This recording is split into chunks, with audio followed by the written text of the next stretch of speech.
Guys, the world we woke up to today is not the same world we went to sleep in last night. The shot has been fired, and the region has officially entered a dark tunnel with no clear end. Can you imagine that Iran's supreme leader, Ali Khamenei, is no longer alive? Yes, Operation Lion's Roar achieved the unthinkable, and now we're witnessing a global street fight fought with missiles and drones.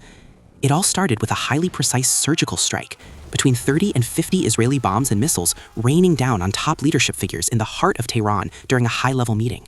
Trump was reportedly the maestro overseeing the operation himself. The target wasn't just Khamenei, it included Revolutionary Guard commanders, the defense minister, and Ali Shamkhani. The operation was initially called Judas Shield, but Netanyahu renamed it Lion's Roar to send a message. This was not just a defensive move, it was a crushing offensive strike. But the surprising and new element in this story is India's role. Just 24 hours before the strike, Indian Prime Minister Modi was in Israel finalizing secret intelligence agreements. They reportedly helped coordinate regional dynamics to ensure Pakistan would not intervene in support of Iran. In other words, the game was carefully drawn and calculated between Washington, Tel Aviv, and New Delhi.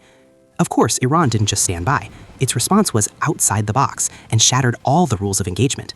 The Revolutionary Guard announced strikes targeting American aircraft carriers like the USS Abraham Lincoln, and there were acknowledgments of American casualties.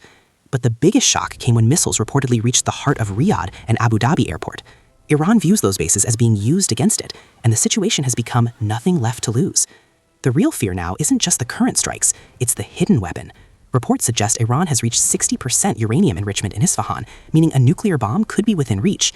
The Iranian military allegedly issued chilling orders to field commanders. If communication is cut off, strike based on your own judgment. That means we could be heading toward a chaotic war that no one can fully control. If this war continues, we're facing an economic catastrophe. The Suez Canal could be threatened, oil prices could skyrocket, and food and gold markets could spiral. Trump reportedly offered to halt the war after the assassination, but Iran responded that the confrontation has become more complex and dangerous. We are now facing an unknown scenario. Is this truly the end of the Iranian regime, or is this the beginning of a wider global conflict that could consume everything in its path?